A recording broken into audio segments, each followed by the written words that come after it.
Morning, everybody.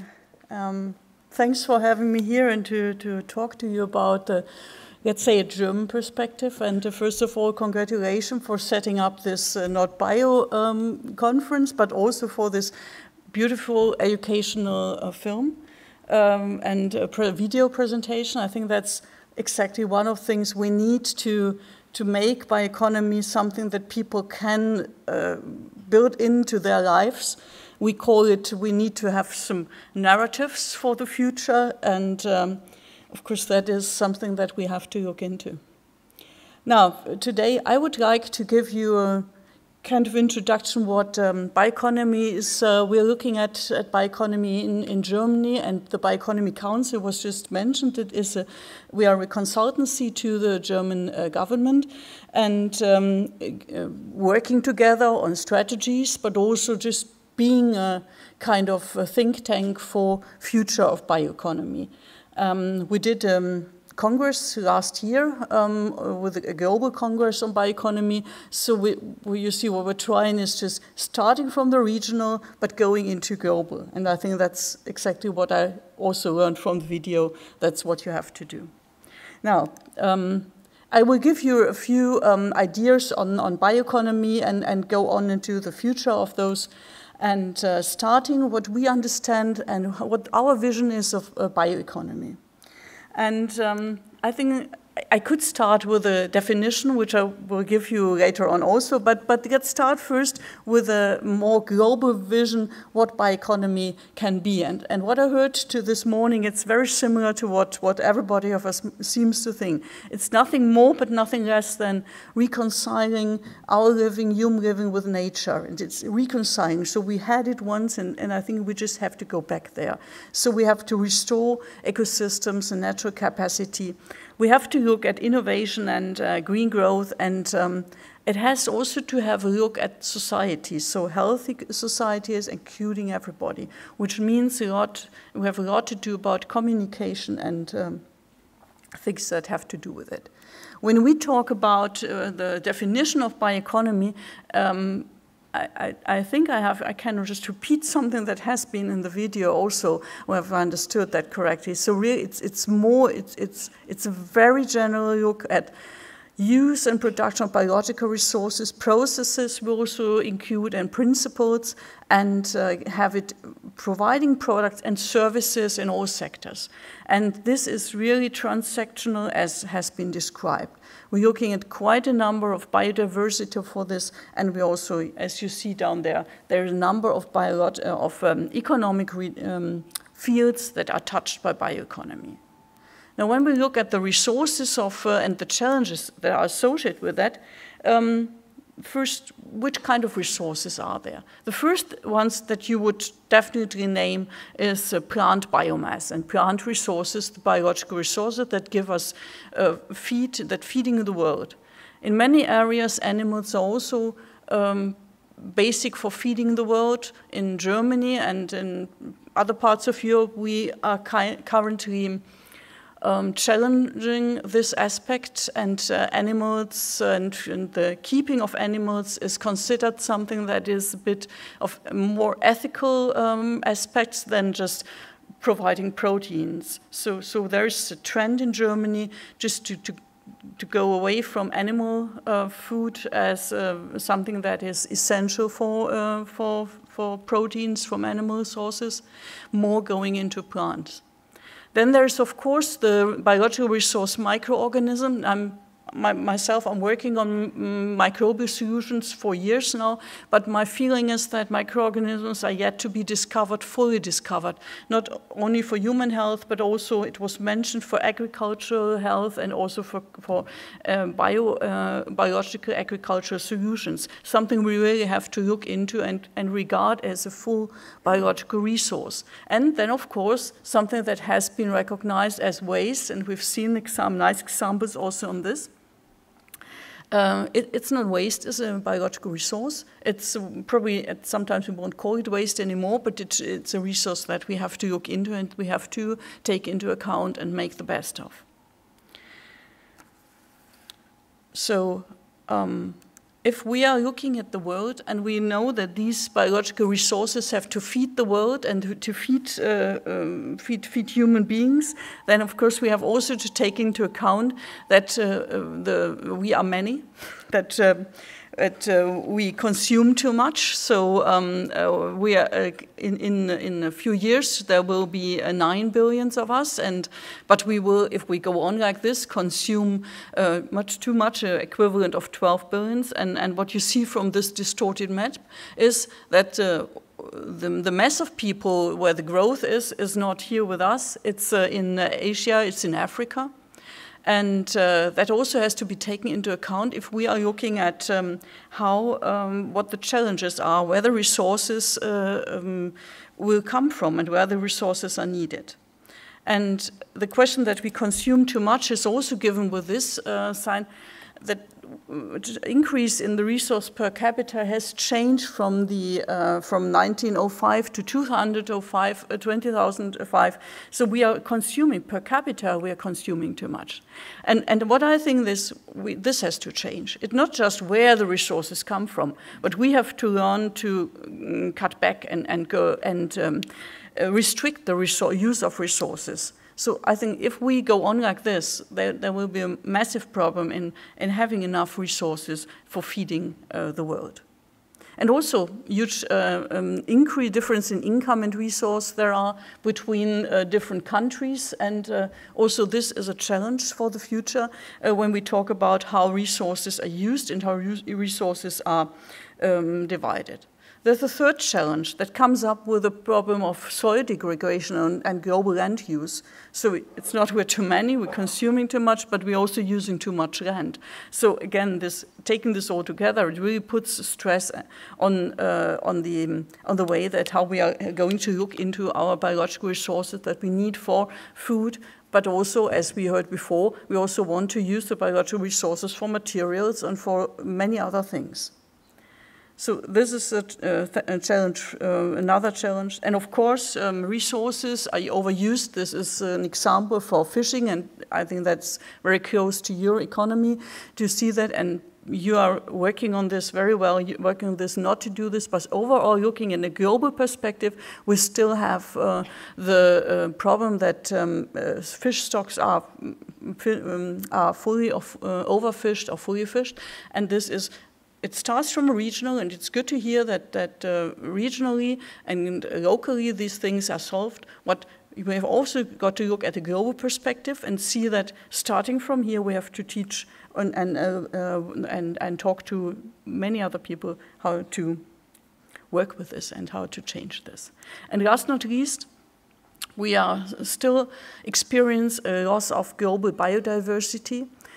Over the years, we've seen that the species are lost, and this is not only with the reason for why this happens is not only crops and forestry, but also climate change is working on that. So we have to keep that in mind, that also species and biodiversity is going down. So I think another thing that is not only due to climate change, but probably also due to expansion of land for the use. So how do we meet these challenges? What can we do to work against it and to have this kind of to meet the challenges and to see what we can do with this? So we have to look into sustainability, and I think this is not fully recognized everywhere. We need to talk about this, and I was happy to hear that bio is also something that's now in the wording of politicians. And looking at Germany, for example, we're seeing that, yes, Germany has a bioeconomy strategy for years now, but still sustainability is something that is more appreciated in society and in industry, but it's not sustainability of biological resources. So if we're talking about sustainable bioeconomy, then we really have to stress always that sustainability is also something to do with biological, with our living, with our production on this. And looking where bioeconomy has to be a center for, and I think can be a solution for, is, as you see with the food production that is on the one hand, then we have to take care of ecosystems that might change and we are not allowed to change. So these are the kind of goal conflicts we have, and also climate change which will come and which we have to consider to do this. And looking at bioeconomy on the kind of historical scale, we see something is changing. At least that is the perspective we have. 2005 was a year when bioeconomy was more or less first mentioned. It was mentioned in European papers. It was mentioned in German policy papers, and why was it talked about? Because everybody thought that fossil fuels are scarce, they are going away, and we need a substitute for this. So there was this peak oil question, scarcity, and the prices were high and things like that. And the idea was, if prices of oil are increasing steadily, then biomass is something that can be a solution for that. Biotechnology was just starting to be a real power technology, and it was very, very positive that biotechnology can help to substitute fossil fuels. So it was more a substitution strategy than anything else. When we look at bioeconomy today, the things have completely changed. Nobody really is talking about that we need biomass to handle the high oil price. We have a high volatility in the price. There are new availability of fossil oils. So the prerequisites have changed. And this is important for the private sector and for economy, because a few years ago you just could think about exchanging the few fossils, which were high price, to sugars as a basic for your processes. This is not true anymore. So the economic processes really have to be competitive with a rather low or volatile oil price. So we are looking at biotechnology and bioeconomy at some different angle now. We are more concerned about the climate, and we see that the Paris Climate Agreement has promised CO2 neutrality by 2050, and we feel that bioeconomy needs to be a cornerstone for this development. So bioeconomy and biotechnology and innovation have to be the drivers, let's say, of the innovation that needs to take place to get a sustainable development.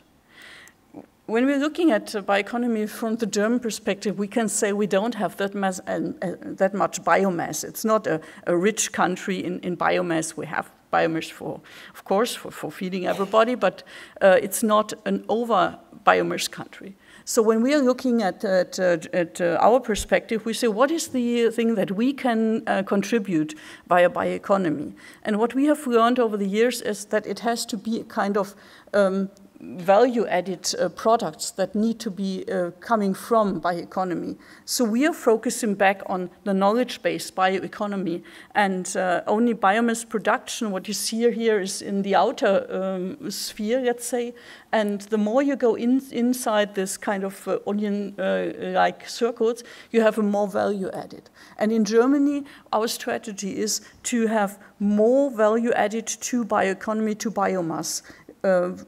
Going from agriculture to food and energy to processing of biomass and bio-based products, which is a high value, and you put in quite a bit of innovation, and last not least, biological intelligence. And when I look at what Germany can really contribute to bioeconomy, I think it's ideas, and we are very good in putting up new processes and new products, and that is something that we can help bioeconomy to develop by, and then teach and educate and put it into the world and help other countries on that. So the knowledge component is something that's very in focus in the German bioeconomy. When we look at how bioeconomy can be a part of sustainability, we feel that normally we should look at these novel sustainability, the goals Sustainable Development Goals that have been developed last year. And still we feel, when we look at these, that bioeconomy should be a really important cornerstone for all these things, but we don't feel it. And we don't see it in Germany that it's really appreciated. And what we're just at the moment fighting for, and I would just like to discuss it with you also, if that is also in other countries, what we think is we need to put the word bio much more into these goals and make bioeconomy be a part of that. As I said before, in Germany, it's more sustainability. People are talking about circular economy. They are talking about green economy. And we feel that the wording to be bio-based must be much more into this. And key factors, as said before, is the technology innovation. And I think everybody here accepts that. But what we do not have to miss is social innovation. We see at one of the key messages that we have to do in Germany and maybe in some other parts of the world as well, to have society participate in the policy.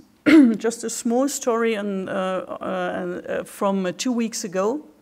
I was invited to an Italian conference on bioeconomy, and it was more basically focused on industrial biotechnology and bioeconomy. And it was the first time that I was in a conference where it was secured by police, because they had been threatened to disturb the conference because people did not want to have biotechnology and bioeconomy be part of their society. And I was very much astonished to see that it worked in Italy like that. It was first time, and that is again my feeling, that we have to go out and talk to people, then explain to them what happens, because what will happen is something that will change their lives. We're expecting that a transformation will occur. You go away from fossil fuels and you do go into biological resources, and that will touch everybody's life. So what I think we have to do, talk to people about this. And the third thing is that we have to do it internationally. Yes, we have to start regionally, but then we have to think global and go out and get policy coherence with international examples. Just a short view what in Germany bioeconomy, where you see bioeconomy or where you can touch it, and that's something that we feel what we have to show to people. What is bioeconomy?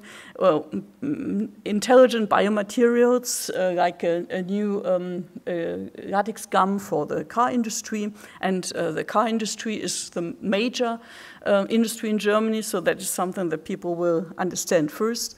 Then building materials, enzymes for washings for the household and also for personal care. These are the things where you can explain bioeconomy to people, we think, and this is the way to do this. But we have to go further, and this is not yet reality in Germany, but these are examples from all over the world. I think bioeconomy has also to enter much more the building sector, and new ideas how to build your cities, let's say bio-cities or bio-inspired cities, will need to be part of the vision and part of the story we have to tell what is going to happen in the future.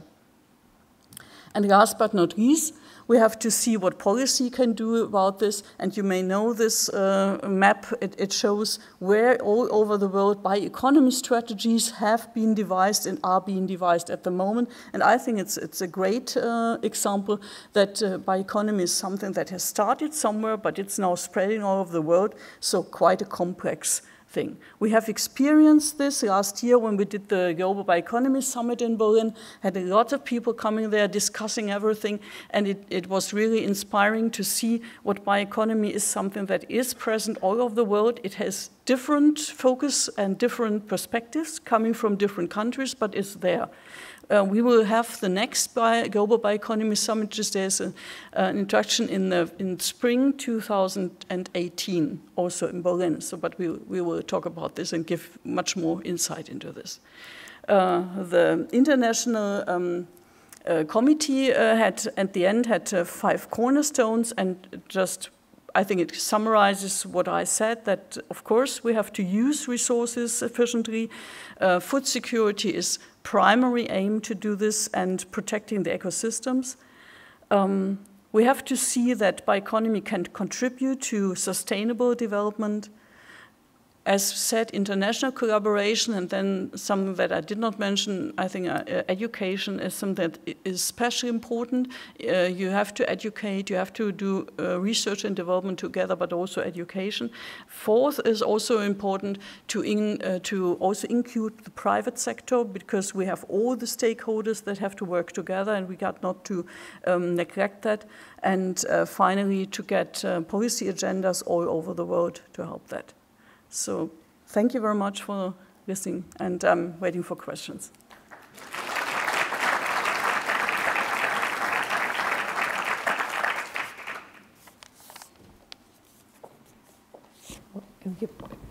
I think I'll just stand there by your sides.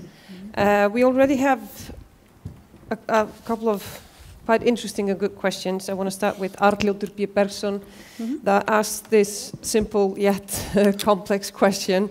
Have we walked for good the path from 2005 till today at the right pace, or have we lost focus with buzzwords? That's a good question. Yeah, that's a good question. I think the focus was right in the beginning.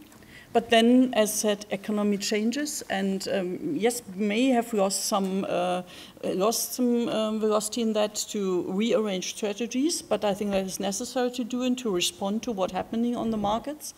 What we have just at the moment to see, and that is what I think is more very appropriate with the question: are we going to use speed now? And my fear is that yes, as soon as bioeconomy has started to be a word that everybody knows, efforts in policy might drop down, because they now think, well, we have anchored this word, but that's not enough. We have to go on.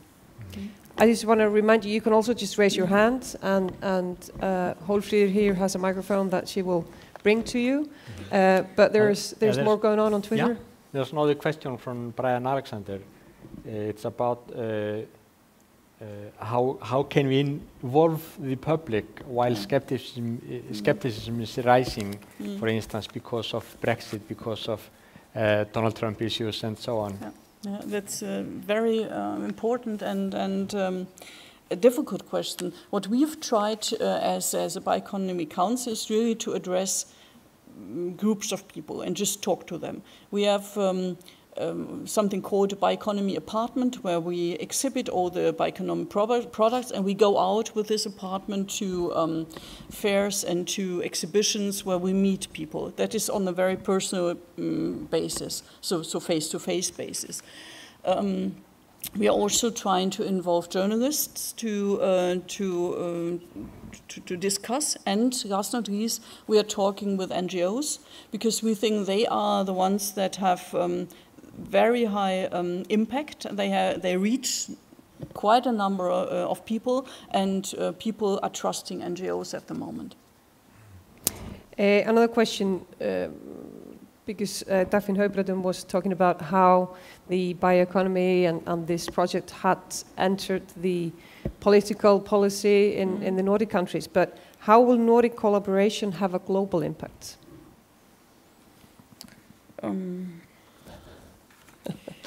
Well, my feeling is that getting together in this global association, like the summit that tries to bring everybody together, and having cooperations on the other hand between the councils. And I know there is the Danish Bioeconomy Council and the German one, and there are other all over the world. I think that is the way to build networks and to spread the news, and to go to different bioeconomy meetings and try to be present there and try to involve ever more people.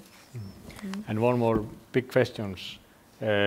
What would a bio-inspired city look like?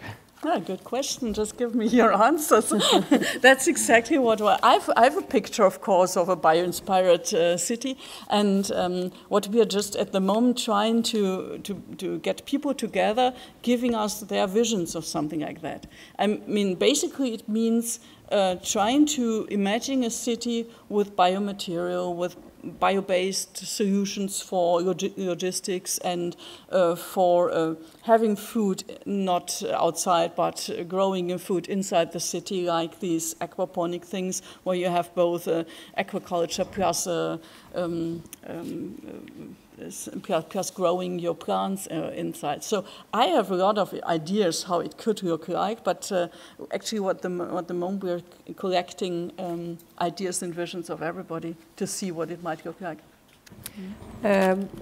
One more, maybe a bit more general about definition, like do we have a definition of a sustainable production and use of biological resources? Do we have the principles to provide products in all sectors? Like, do we know what we're talking about? Is that clear enough? Yeah, that's a good question. I'm not sure about that because everybody's giving different definitions, and what I think we should come up with something that, and then we are back to what everybody believes, what is sustainable. But we are not at the moment in a phase where we can say, well, we put a label on this and that says it's sustainable. We have talked to quite a number of people trying to put certificates and labels on sustainability and bio-based, and this is very difficult. We just had last 2 weeks ago had a discussion with the chemical industry in Germany, which is after the car and automobile industry, the second biggest industry. And that is also something in Germany would make it difficult to get bio-based very early because the chemical industry is very strong, and of course something that works you are not changing. But what they are doing, they are putting biology into their processes. Now at the end the product is very difficult to label sustainable or bio-based because it is coming from so many different processes and parts. So I don't have really an answer to that, how to put sustainability as a number on a product, which would be great to do so, because then you could tell someone, buy this one and don't buy that one, because that one is sustainable, the other is not. Mm-hmm. That's something we need to work on. Mm-hmm. It seems like Twitter is really working. We have a lot of questions coming in. We'll try to combine the next two. It's about the use of agricultural resources to substitute fossil fuels. Mm. If that's a good idea, if you are using corn for biogas and alcohol, if this is good bioeconomy, and at the same time, aren't biofuels too valuable to burn them? Yeah, good question. My personal opinion is, yes, they are too valuable to burn, but it's complex. So, when I started to work at the Bioeconomy Council 4 years ago, I was faced with a situation that bioeconomy had a very bad reputation in Germany because everybody was saying, well, we are growing corn and just for biofuels, and this is not what agriculture should be for. So we had to work with this opinion and with these fears. And what is now changed is that probably, at least in Germany, nobody's really producing biofuel from first generation, so directly from the corn. What we have is bioenergy from second generation biomass, meaning the residues and cellulose is enzymatically broken down, and then the wastes of the biomass production for food is used for biofuel. And that could be a good idea, and also for the future. And then biofuel could be a kind of fill-in substitute at the site of other renewable energies. Well, thank you very much. Any more questions? The microphone can be sent around. It's there. First, thank you very, very much for an exciting and information-rich presentation. I started taking photographs of each slide and then twittering them at the same time, and it went too quickly, so I ended up making all these questions on Twitter. there's a tension between your presentation and the video that we saw. The video had included the complaint that higher education attainment drains people, young people, from Nordic countries. But you asked us to increase education. So it seems to me that in a worst case situation, you're asking the Nordic countries to undermine themselves. I'm guessing you don't mean that. I wonder, how can we reconfigure education so that it doesn't lead to a youth drain, so that it doesn't lead to a brain drain? Would the way to do that be to reconfigure primary, secondary, and post-secondary education around the bioeconomy? Thank you. Thank you very much for this question. That was a new idea, a new aspect for me in the video. I must admit, I was not aware that higher education means people are leaving the rural countries. We are thinking rather in the different way, that then we say, when we educate people also in the rural areas, they are able to build up something valuable to live on. So I really appreciate this this idea and this thought, and we will have to incorporate it also to think about it, because if that's the consequence, you educate someone, then someone goes into the cities to get a job there, then of course you're right, that does not help. That was not meant, and I will take that back home.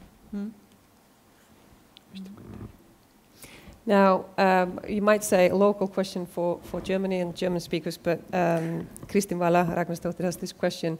Is there a clear link between the German bioeconomy and the German resource and energy Wende? And the German? Wende, W-E-N-D-E. Wende, Wende, yeah. It should be, shouldn't it?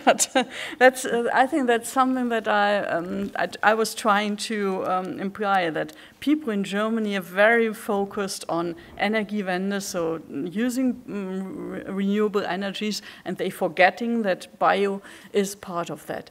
And during our consultancy to the German ministries and the government, we also try to get this in. There's just at the moment something called a high-tech strategy that is renewed, and high-tech strategy is very much focused on sustainability and circular economy, and what we are just now trying to build back into that is to bring in the idea that bioeconomy should be part of that, but that has indeed been neglected a bit.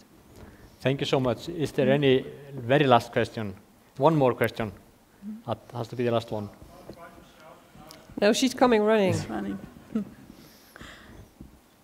Yes, thank you. I'm coming from the forestry sector, forest education, and I want to hear your comment on. I feel that there's a conflict on sometimes that we paint a picture where we say we need to live more in balance with nature, and that is of course true in many ways. But I think that's also the origin of some of the resistance towards the bioeconomy that we are experiencing, because with 7 billion people reaching 9 billion and even 12 billion, it's a completely new different, and we cannot expect to go back in time to something that was there in the past. Even very small populations of hunters and gatherers of people had historically enormous impact on the landscapes and on nature. So I think a lot of this misunderstanding among many people about that there's a way back, we need to look forward.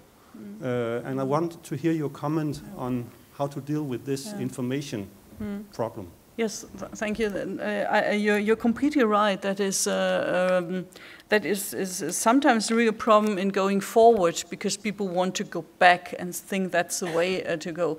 When you mention forests, it's especially a very sensitive topic in Germany, because people love their forests and they don't want to have changed anything in the forest. The forest is something that is nature. In a sense, you are not allowed to do anything, there's no sustainable forestry, so it's a negative, indeed, there is some negative feeling for working with that.